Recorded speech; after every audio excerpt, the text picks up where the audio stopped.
I am mesmerized along with the rest of the audience, just listening until she reaches the end of the first verse.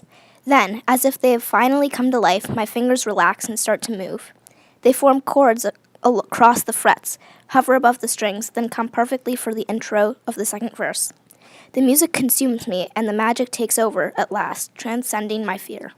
Haley joins in and starts singing the second verse like this is exactly how we planned it all along. Whatever fear had a hold on her for the past year has completely loosened its grip.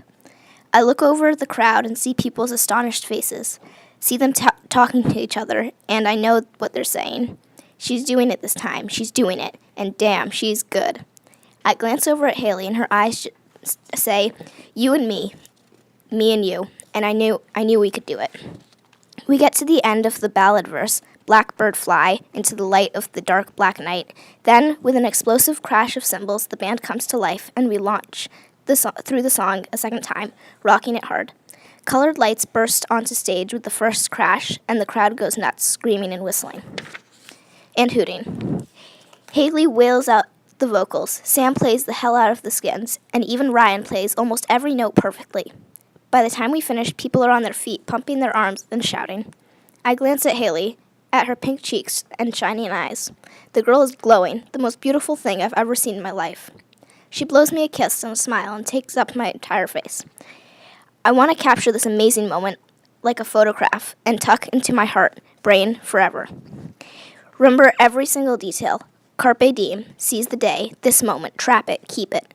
I wish it would never end. But it has to. The lights go off on our half of the stage and up on the next band. Some folky guitar and fiddle group then assaults my ears. For me, this is the beginning of the end. But what way to go, what a rush. Backstage, Sam, Ryan, and I congratulate another. None of us even care about winning anymore. The fact that we got through is a victory enough. I told you losers I could do it, Ryan says. Says to nobody in particular and throws his fedora in the air. Sam snatches it and runs away, making Ryan chase him with a whoop. You were incredible, I whisper in Haley's ear.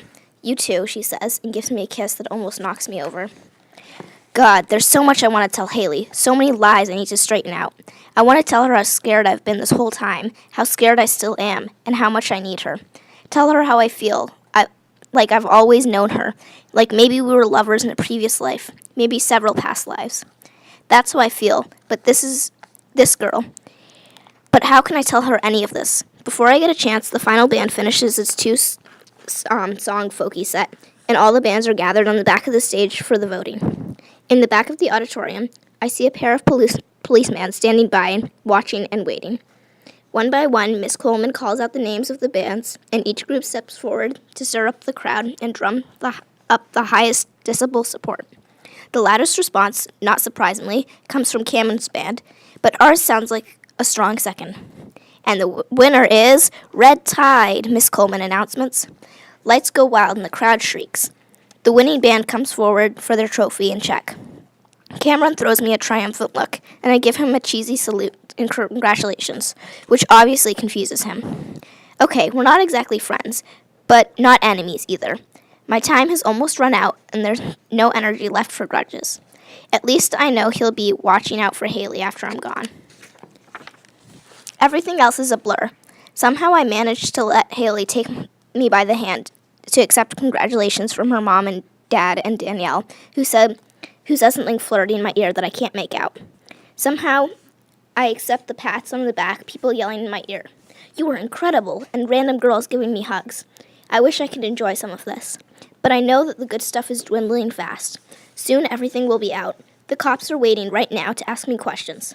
Bad stuff is waiting for me, and I can't put it off much longer.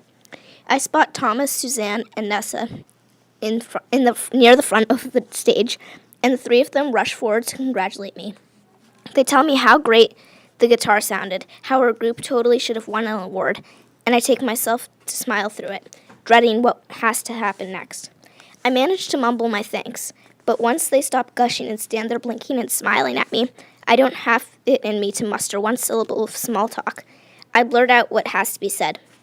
I found Jack outside behind the school, I tell him. He's really messed up, but an ambulance came and he's at Emerson Hospital by now. They think he's going to be okay. Nessa buries her face in her hands and starts to cry, a mixture of fear and relief. Suzanne puts an arm around her and strokes her hair. The happy noise of the crowd, people talking and laughing, swirls and bends of muffled rush chaos that excludes us. Over there are the normal people of Concord, who have just enjoyed an evening of music, friends, and entertainment and safety. Then there's us. Peering over Suzanne's shoulder, I see two uniformed cops walking towards us. One of them is the guy who took my name. They're waiting to hear my story, find out how I'm connected to the boy who overdosed behind the high school. This is where the truth comes out, where all the shit that in the world hits the fan. After talking to the police, either I'll go home to parents who hate me, or straight to jail for my crimes in New York. This is where I say goodbye to Hank forever and have to be Danny Henderson for the full time again. But I'm still not ready. Haley catches my eye from where she stands with her family near the edge of the stage. Hank, you come over to the house to celebrate, she asks. My mother made cake and everything. I can't, Haley. I grab her hand tight and kiss her fingers. I have to go. She blinks at me, green eyes flecked with gold, piercing mine, seeing me, and I know it's not my imagination. The girl can read me like a book. She can sense the raw finality there, loud and clear. You're going, she whispers in disbelief, before you can even tell me who you really are. My eyes prickle with tears. I have to, I whisper back. I'll contact you, I promise. I'll tell you everything. Then I let go of her hands as the cops approach, radios crackling on their hips, handcuffs clinking, badges blinding. Oh, hey, I forgot the guitar backstage, I say, to no one in particular, giving myself a little smack on the forehead, like, oh, what an idiot. Look, I'll go and get it and be right back. There are only a few feet between me and the stage. I turn, take steps two at a time, push my way behind the curtain. I hear Thomas's voice behind me. Hank, wait, but I ignore it. The second I'm out of sight, I jog down a long, dark hallway leading away from the auditorium, away from the stage, away from people. As soon as I reach the side door, I open it a crack, and when I'm certain there's nobody lurking outside the schoolyard or behind the trees, I slip as silently as possible into the shadows.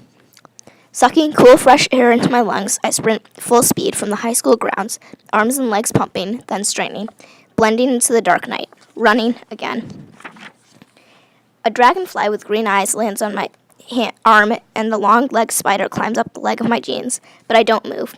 Can't scare the moose or let him know I'm hidden behind the spruce tree. The moose has long, spindly legs, a humpback brown body, and a goatee.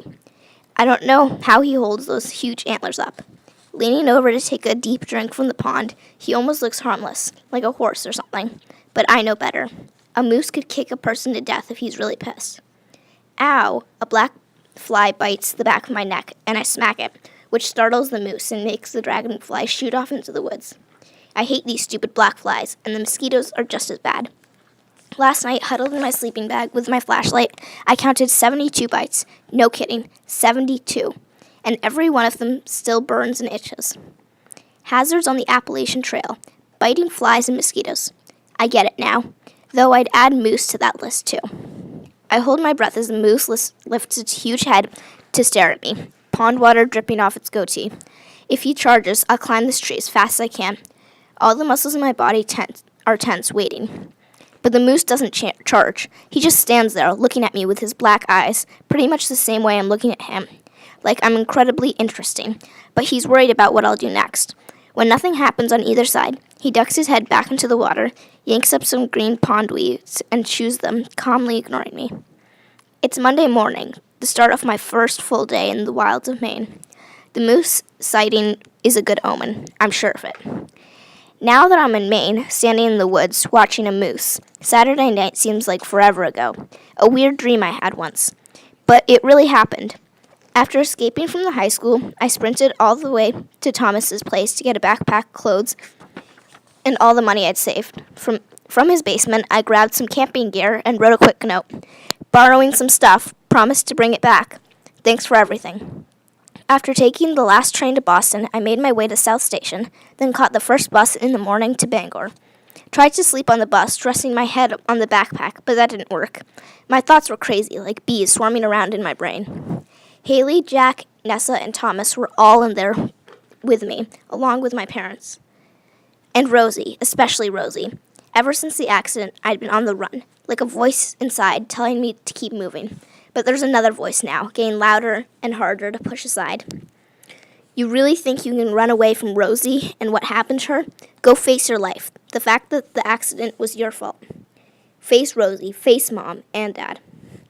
I know, I tell the voice, but I can't. Not yet. Let me do this last thing, and I'll go back, I promise. This final leg of my journey feels right on some kind of bone-deep soul level. As I followed Thoreau to Concord to find out who I was and how I'm following Thoreau to Maine, maybe here I can find out who I'm supposed to be next. At least this trip will give me a chance to clear my head before surrendering to the mess I left behind. In Bangor, I brought more supplies, a jackknife, waterproof matches, fishing line, and a trail of food. All of those years behind Boy Scouts and camping, out with my dad, definitely came handy preparing for this trip.